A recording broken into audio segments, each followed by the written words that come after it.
Good evening, Canada. How are you doing out there? Thanks for checking out Rouge Radio tonight. I am your host, Tyler Bieber, and tonight we have both the CIS and the CFL, and we're going to start out with the CFL here in a few seconds, and we're turning over the show to you tonight for the CFL segment. I've had some questions from Twitter or emails that have popped in here, and so I'm going to read those out in a little bit later on here and answer some questions that you have been wondering about, and I'll do my best to answer those for you. And so, of course, every week in the CFL, the players of the week are announced, and that's where we're going to start tonight. And this past week, week 13 in the league, another interesting week, I tell you. Perhaps the most interesting week of the season. It started out Friday night. I was in Winnipeg in the press box at Investors Group Field as the Edmonton Eskimos came from behind to beat the Winnipeg Blue Bombers, and that was an entertaining game to say the least. As my good friend Darren Bombing of TSN 1298 in Winnipeg put it, maybe not the best football game if you're looking for pure football and the aspects of the game from that standpoint, but overall, as far as entertainment value, just an outstanding, entertaining game to take in. You know, your jaw's dropping. How does that ball get to him on 3rd and 10 late in the game? How does it get through the hands of Damon Washington as he goes to try and make an interception? It goes off his hands, and of course Fred Stamps with the 51-yard reception that eventually set up a game-tying field goal and the first overtime game of the season, and the first overtime game since week 4 last season when the Calgary Stampeders roared back against the Saskatchewan Roughriders to beat them in overtime. Other games this week, of course, Touchdown Atlanta took place this year. Hamilton hosting, and we put air quotes on that, of course, because it was in Moncton, and so it is a neutral site game. But Hamilton was the designated home team, and they, of course, took on the Montreal Alouettes. Another entertaining game as Hamilton won by 2 points in that one, 28-26. Brett Lawther, first start as the place kicker, replacing Luka Conji, who had struggled. Lawther did well, and we'll dive into that in a couple seconds as he is related here to the players of the week. It was a doubleheader on Saturday. The Toronto Argonauts, they keep doing it. No Ricky Ray, and it's Zach Collaros who keeps coming through for that team as they were on the road again, this time in Calgary. Last week it was in Saskatchewan. Doesn't matter where they seem to play. They just know how to win, and they did it in Montreal the previous week to Saskatchewan. They did it to, of course, the Saskatchewan Roughriders, and this past Saturday they did it to the Calgary Stampeders in front of those fans there. And this upcoming week here, week 14, they take on the Edmonton Eskimos on Saturday once again.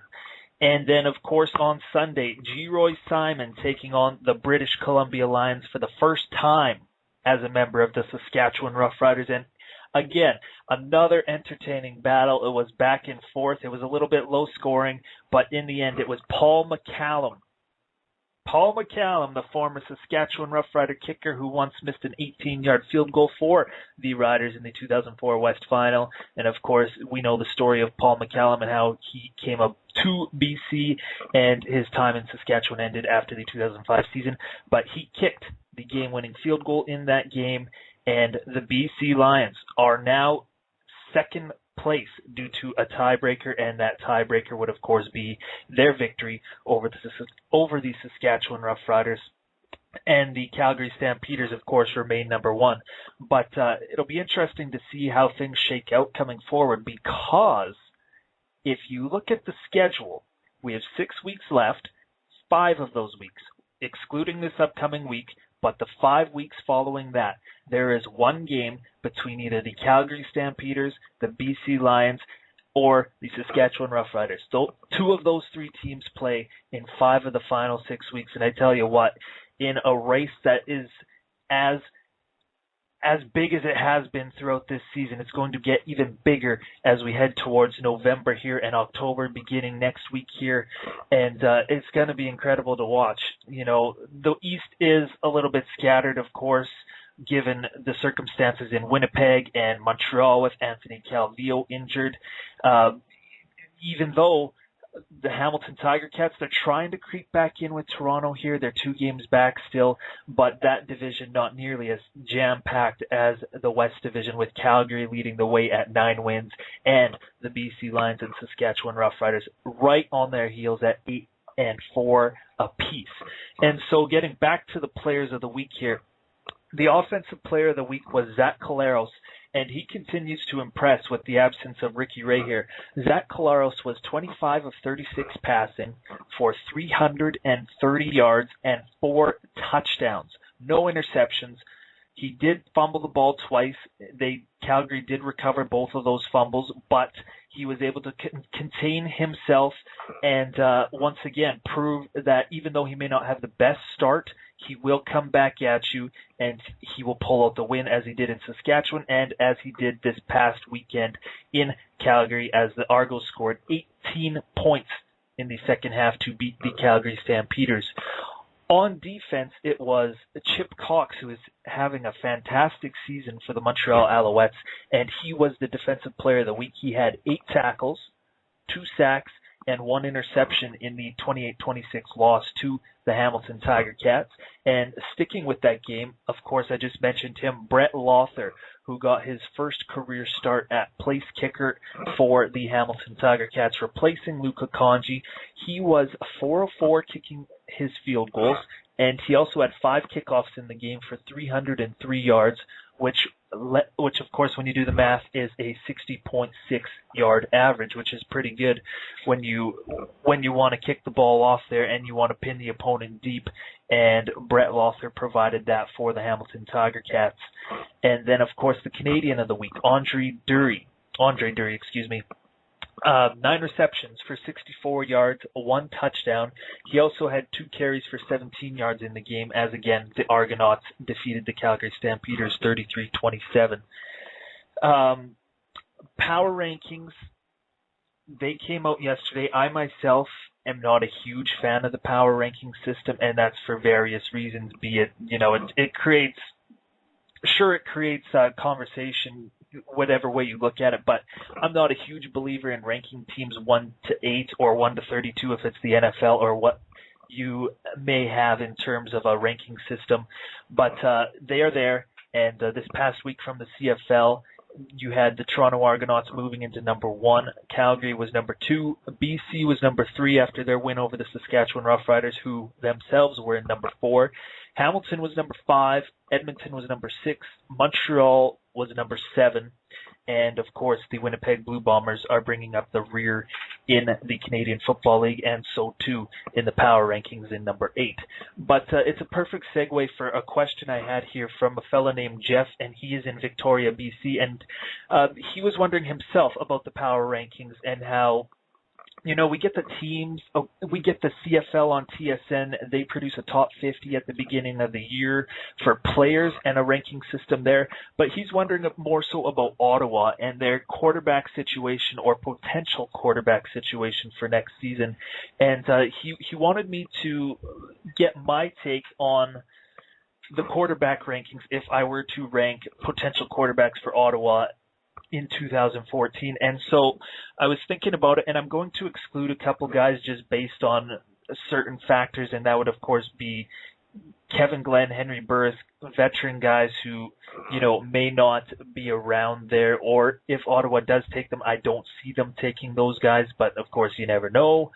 So I'm sticking with the younger guys, looking at more so the backups or the guys that we have seen play in place of the veteran players like Kevin Glenn, like Henry Burris, like Ricky Ray, Darian Durant, the list goes on. Travis Lulay, Thomas DeMarco, as we just saw this past Sunday, he got in his first start, and so he's going to be in these rankings as well.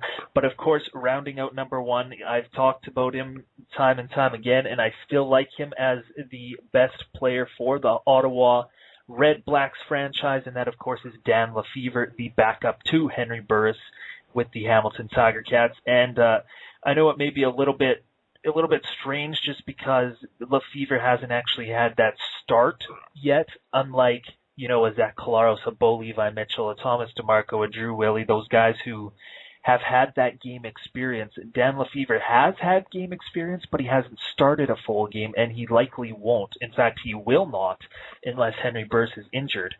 And but still, I think he brings a dual threat, and while you can argue that perhaps so too does Zach Collaros, Bo Levi Mitchell, but I think Lefevre is a stronger prospect than the two just based on a couple things. You know, he has a little bit of NFL seasoning to him as he used to be with the Chicago Bears.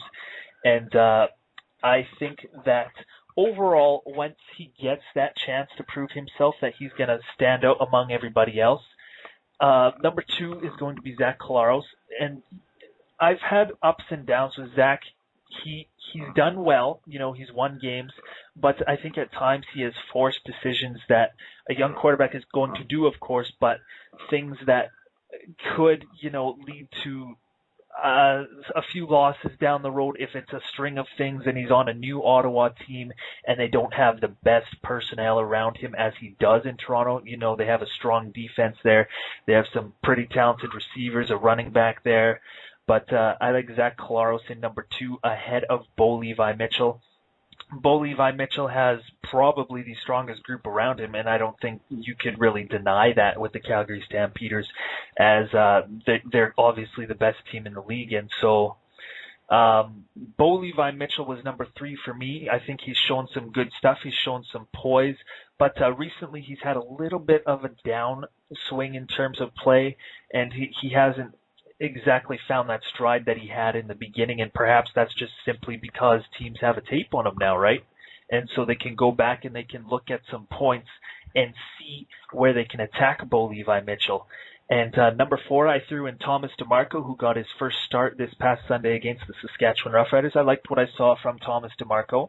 Again, he does have a good supporting cast around him at receivers. He has Sean Gore, you know, Courtney Taylor's played well, Nick Moore, Andrew Harris is a great receiving valve if the BC Lions use him properly, which I still do not think they have. But Thomas DeMarco was poised, and I mean, you have to be impressed anytime a young quarterback in his first start or even his second or third start goes onto the road in a hostile environment, as you do see with the Saskatchewan Roughriders and their Mosaic Stadium, the crazy fans that come out in Regina. And when a guy like Thomas DeMarco goes in there, and, you know, he may not have the best start. Buck Pierce did replace him for a series or two, and he sort of settled things down for DeMarco and allowed Thomas DeMarco to, you know, chat with his coaches, chat with Jacques Chapdelaine, see what things he's missing, see what kind of things he needs to improve upon. And I think that you saw, especially after the second half there in the third quarter, that Thomas DeMarco was able to settle things down, find room on the field, find his targets easier. You know, it helps when you're getting protection from your offensive line. The Saskatchewan Roughriders only had 2 sacks in the game.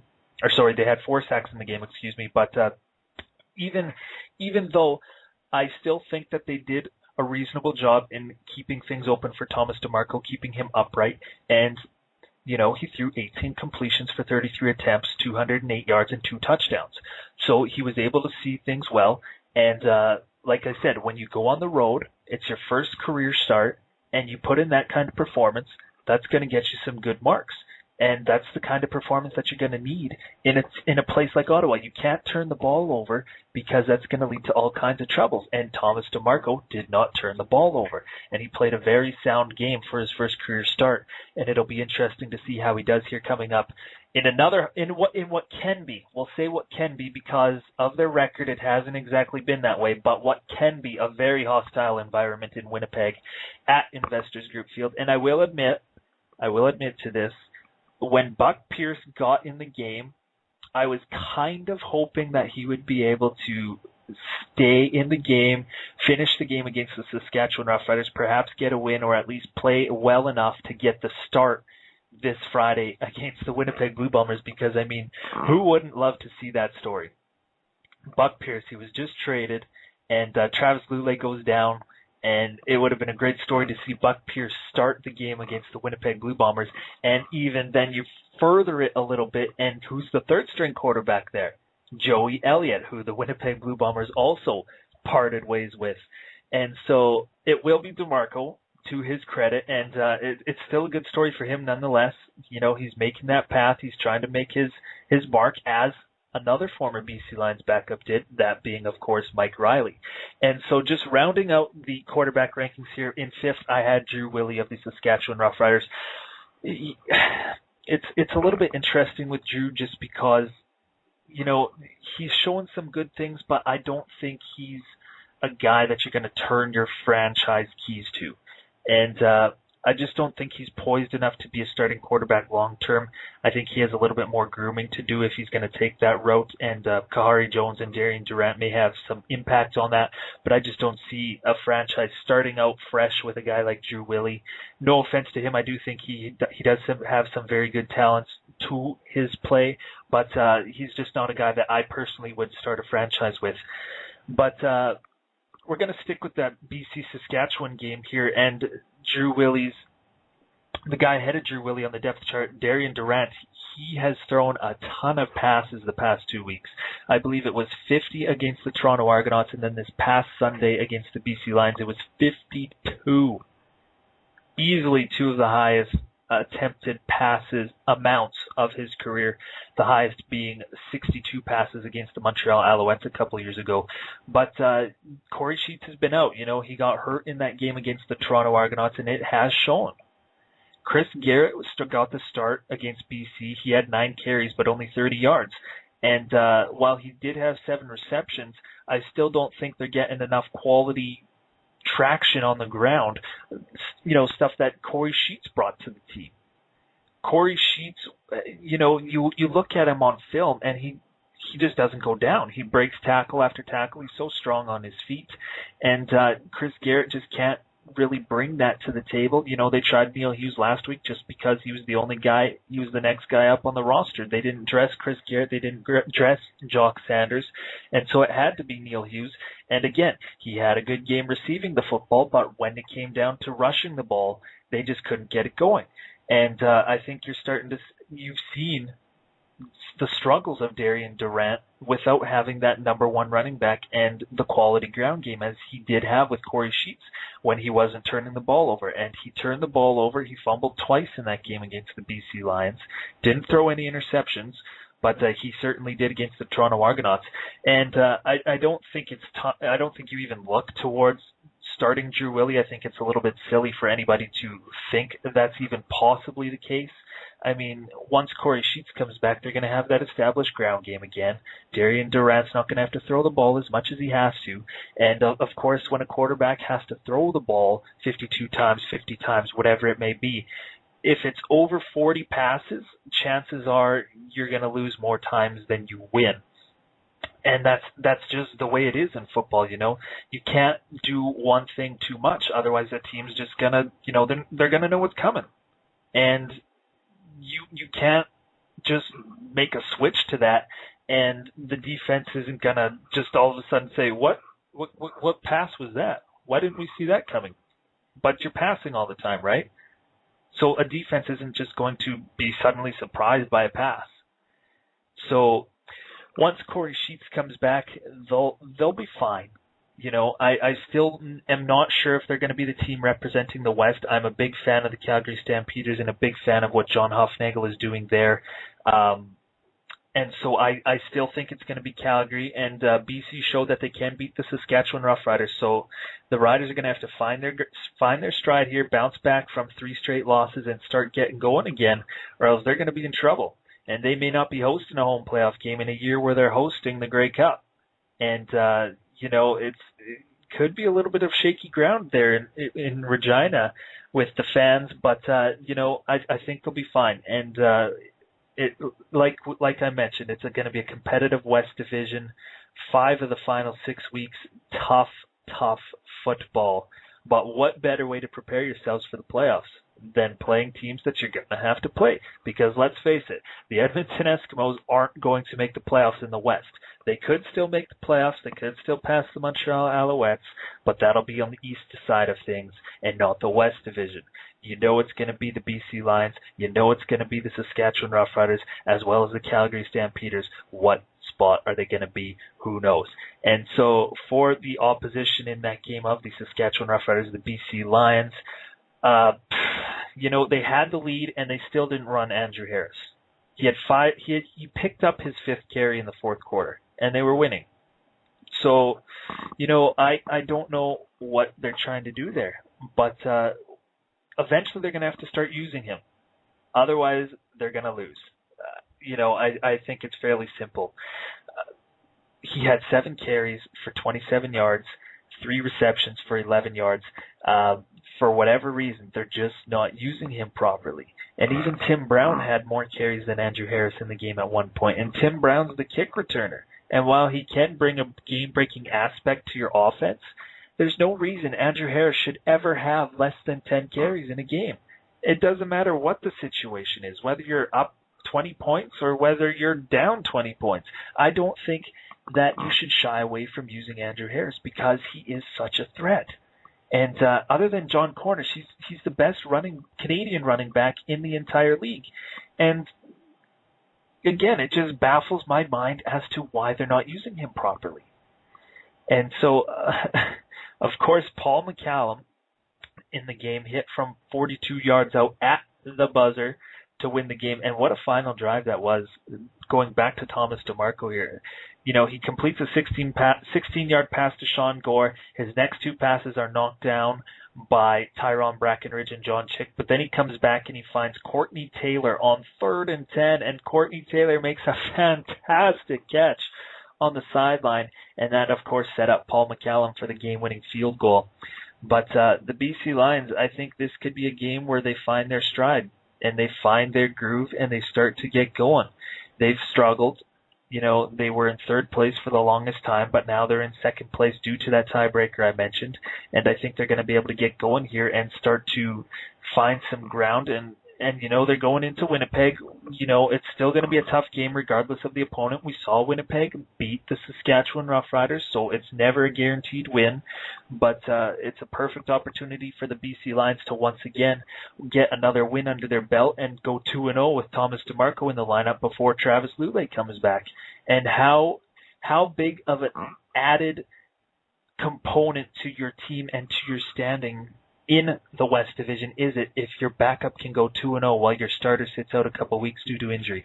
That in itself is incredible, and that kind of gets into the Saturday nightcap, and that was the Toronto Argonauts and the Calgary Stampeders. And again, Zach Collaros, just like Thomas DeMarco did, he got a win. Again, I believe he has won 3 games for the Toronto Argonauts now, and he's done a great job replacing Ricky Ray.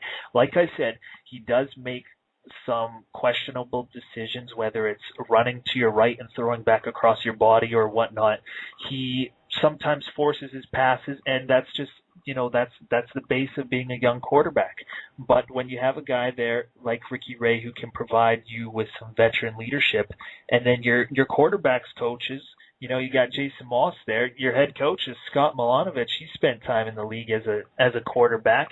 And what better situation to be in terms of being a young quarterback and having, that mentorship and that leadership than what Zach Collaros has.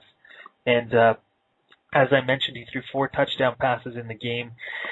And Jarius Norwood, he has brought a consistent element to that offense while Chad Cackard has been out. And we all know Chad Cackard. He was the MVP of the Grey Cup back in November.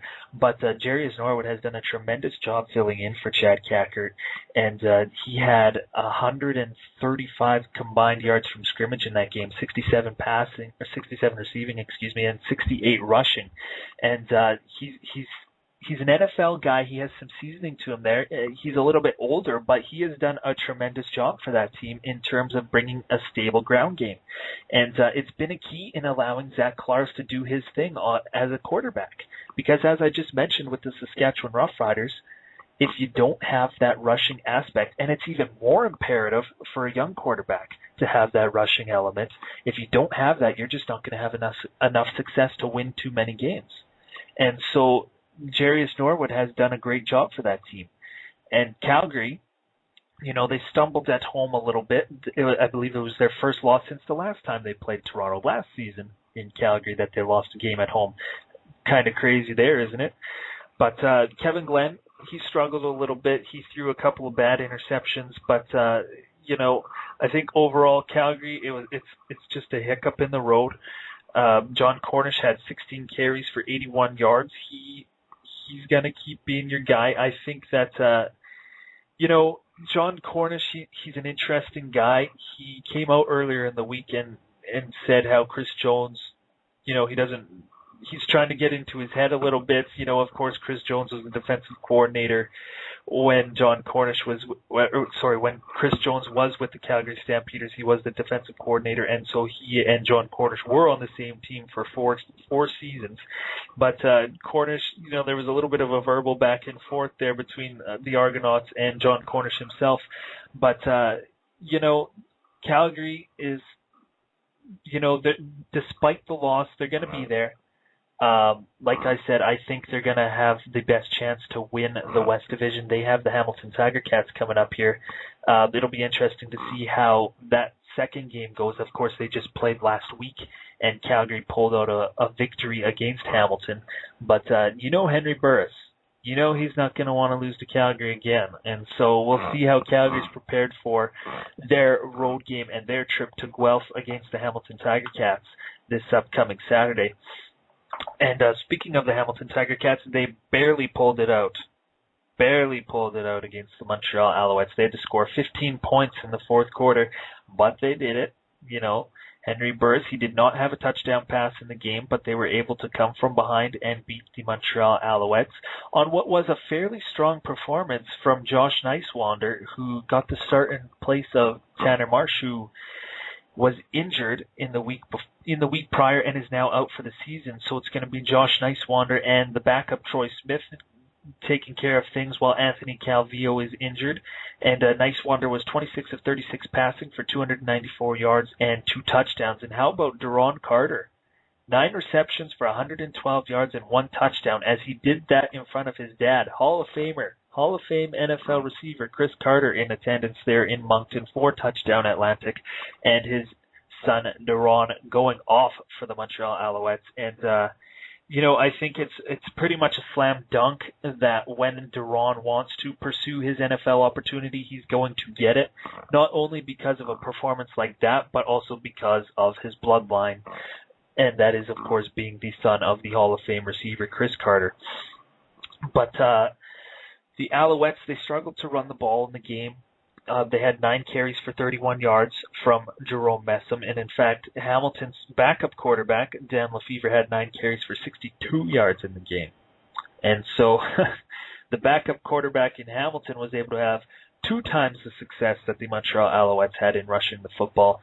And they had a terrible turnover again from Tyrone Carrier. They just have not been able to find that consistent threat returning the football. And so the Montreal Alouettes, they are what their record is, 4-8. They're struggling without Anthony Calvillo. They've been able to win a game or two, but they're just not getting a quality play from their offense. And, their defense has been fantastic so far this season, despite giving up the second most points in the league. But they just can't gain that consistent measure from the offense to provide the defense with some stability. And they're going to keep losing games until that happens. So whether that's going to come here this Sunday against the Saskatchewan Roughriders or not, who knows?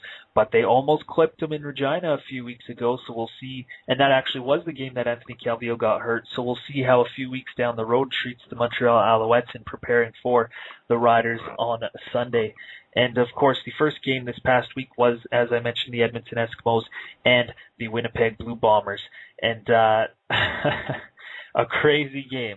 Winnipeg got out to the 14-0 lead and extended it to 17-0 early in the second quarter, and it was an exact reversal from what we saw the prior week when it was the Edmonton Eskimos at home, and they were up 17-0. But it was the Winnipeg Blue Bombers this time up 17-0. And a terrible turnover late in that half for Max Hall. And it sort of turned the tide a little bit. Edmonton was able to get another touchdown in before the half, and they were able to close the gap to 9 points, which was 20-11 at that point. And of course, a bumbling third quarter. Edmonton struggled to score points in the third quarter lately. They struggled again, scoring 3 points, and they were down 27-14 heading into the fourth quarter. But that is when the craziness happened. The craziness. Fred Stamps, 3rd and 10. Off the hands of DeMond Washington, right to him, 51 yards, unbelievable.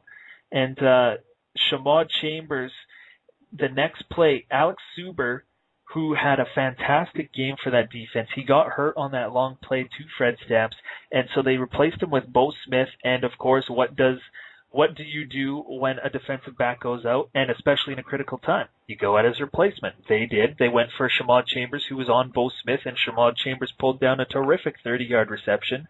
2 plays later, they went for him again. He dropped the game-winning touchdown pass, so they had to settle for a field goal. And then, of course, 2 plays.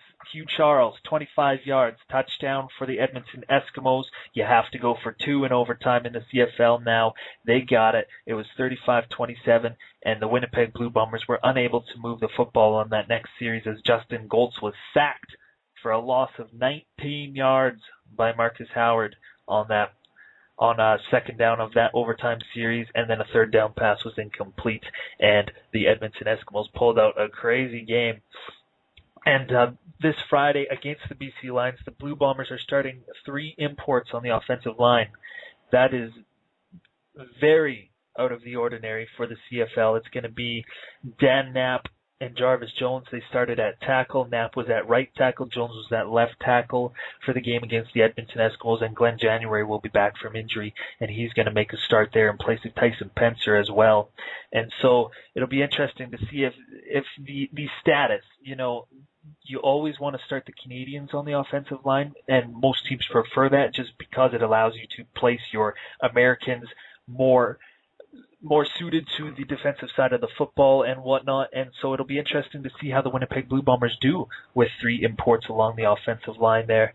And that's pretty much it for the CFL segment tonight. Here, upcoming this week, it's going to be the BC Lions at the Winnipeg Blue Bombers. That'll be on Friday night. Calgary's going to be playing Hamilton. That'll be the first game of a doubleheader on Saturday, followed by the Toronto Argonauts and the Edmonton Eskimos. And on Sunday, the Saskatchewan Roughriders and the Montreal Alouettes will compete. And so we're going to switch things over a little bit here, and we're going to head into the CIS. The Val Rouge Or, they had the big battle with the Montreal Caribbeans. It was a low-scoring defensive game. Laval defeated Montreal 16-9. A low-scoring defensive game. Laval, of course, maintained their number 1 spot in the CIS top 10. Montreal remained number 4. Another interesting game, and this was on Friday night, and it was the Calgary Dinos being 48-24 victors over the Manitoba Bison, and 1,258 yards of offense. Wow, that is a lot of offense. And Andrew Buckley, the Calgary Dinos starting quarterback, who is actually replacing Eric Dulesky at quarterback, he threw for 512 yards in the game. Jordan Yance of the Bisons, he threw for 450 yards. Of course, he comes from the program of the Canadian Junior Football League, that is the Vancouver Island Raiders. And wow, 1,258 yards of offense. The score was 48-24. A ton of points, a ton of offense. Just something that if you love that aspect of the game, was that a game for you or what? And what a contrast from Laval and Montreal. As I just mentioned, they scored only 25 points in their game. So just crazy how 2 different games come about there like that. But other games that stood out here in this past week in the CIS, Acadia got on the board with a win, 40-11 over St. FX. St. FX still is atop the Atlantic Conference there, but Acadia finally on the board. They are back-to-back champions in that conference, so we'll see if that can get them going a little bit here. Mount Allison defeated St. Mary's 29-15. Mount Allison picked up their first win of the season as well. So in that conference, it is St. FX at 2-1, followed by the three trailing teams. That would be Acadia, Mount Allison, and St. Mary's, and they are all 1-2. So going back again to the Canada West and that Calgary-Manitoba game, 48-24. Other action in the Canada West, the Saskatchewan Huskies defeated the Alberta Golden Bears 39-17, and UBC on the road at Mosaic Stadium in Regina defeated the Regina Rams 37-27. And so Calgary and Saskatchewan, they remain the number 2 teams in that conference. Calgary is at 4-0, while the Saskatchewan Huskies are at 3-1. Manitoba and UBC are at 2-2. Regina is at 1-3, and still waiting for their first win in quite some time is the Alberta Golden Bears. They are winless once again, sitting at 0-4. And of course, always the bulk of the anticipation every week seems to be in the Ontario Conference. And it was this past week, once again, McMaster, they go down for a third time this season as Guelph clipped them 24-22 on Saturday. Carleton, they scored their most amount of points in their few games here back on the football field. Of course, we have documented that in the past year with James Katsiris of Sportsay, Kent Ridley of Ridley Scouting.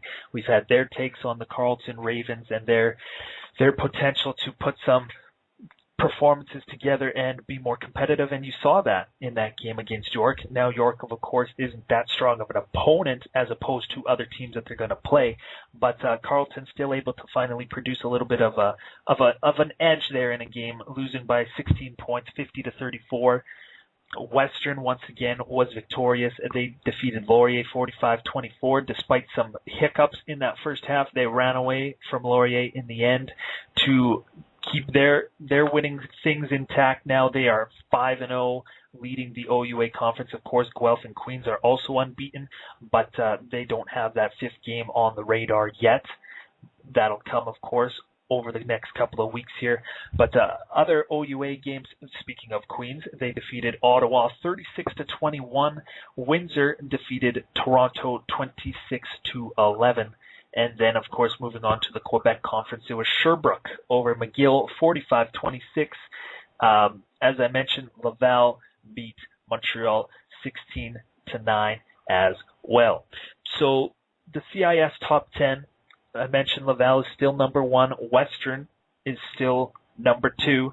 And what a game that would be if it comes down to it in the playoffs here. And I think there's a decent chance it will, although perhaps Queens or Montreal may have something to say that within conference play. But Queens is number 3, Montreal is number 4, Calgary is number 5, Guelph is number 6, Saskatchewan is number 7, Bishops is number 8, McMaster is number 9, and Manitoba is number 10. And just rolling back to that number 9 team, McMaster, the Marauders, 2-3, and they're in the top 10. How is that? You're 2-3. You have a losing record, and yet the voters are still putting you in amongst the top 10 teams in Canada. And while you do have a tough schedule to start the season, who doesn't play these teams? If you're Western, you're going to have to beat Queens. You're going to have to beat somebody. You're going to have to beat Guelph. In the playoffs, you're going to have to beat these teams if you want to make noise. And McMaster hasn't, and yet they still vote him in. And it doesn't make a ton of sense to me.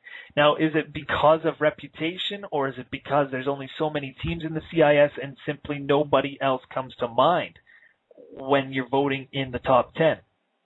I don't know what it is. I'm not a voter, so, I can't say what it is exactly. We've had Kent Ridley on the show in the past, and he actually emailed me this past weekend. How is McMaster still in the top 10, he says.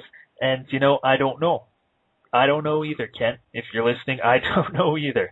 But other teams receiving votes were Windsor, Acadia, Sherbrooke, UBC, St. FX, and McGill.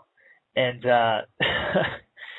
so looking ahead at things here, this upcoming week, it's going to be another battle. Queens and Western The number 3 team at the number 2 team. We just mentioned it. McMaster was having trouble beating teams that you're going to have to beat. Well, here it is. Western 5-0 against Queens 4-0. And that's going to be a fantastic game.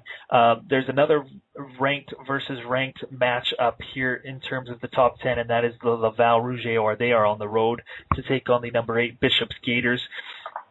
A couple other interesting games of note. They started off the season a little bit poorly at 1-3, but Sherbrooke has a chance to maybe get things going a little bit here as they travel to play Montreal and the number 4 Carabines. Regina, the Rams they're at 1-3. They're struggling a little bit, but they've been competitive. You know, Cayman Shutter has provided some stability there with the loss of Mark Mueller, who has, of course, had to move on due to eligibility. But they've found a little bit of consistency there. They just have not been able to find a winning path there yet, a winning formula. It's just not quite there yet.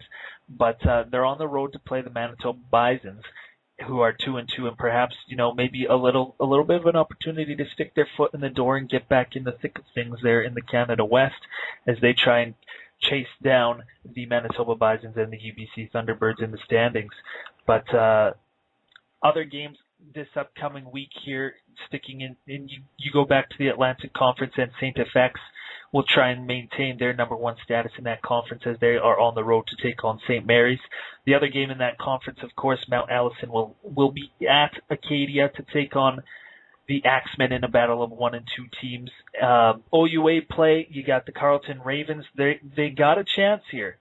Toronto, again, like York, not a terribly strong team, but they have a chance, you know, perhaps to get a win on the board here, or at least keep it close again. So we'll see what happens there Friday night as they take on Toronto and the Varsity Blues. As I mentioned, Queens is going to take on Western. That'll be on Saturday, as well as Guelph. They are 4-0, and they are on the road to take on Waterloo. Ottawa is at York in a battle of the 2 and 3 Ottawa GGs and York Lions, who are at 2 and 2. Windsor is on the road to take on Laurier. The 1 and 4 Golden Hawks, they've struggled. You know, their struggles have been well documented this year, losing to York, losing to Toronto. We'll see if perhaps they can get something on the board here as they go and take on Windsor at home. And going to the Quebec Conference, McGill will play at Concordia. As Concordia, the Stingers are looking for their first win of the season. Perhaps they can find a way against McGill. Laval, as mentioned, will be on the road to take on Bishops. Other games there, you got Sherbrooke, as I mentioned, will be in Montreal as well. And so that's going to about do it for Rouge Radio tonight, but I'm glad that you joined us once again.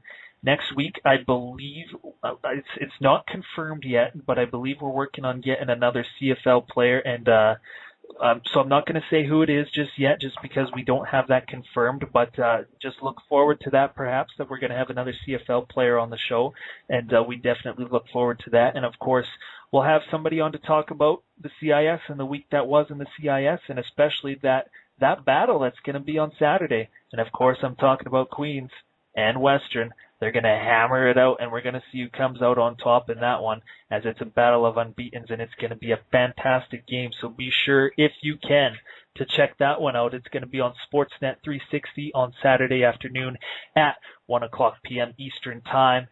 So once again, I just wanted to say thank you for listening tonight here on Rouge Radio. My name is Tyler Bieber.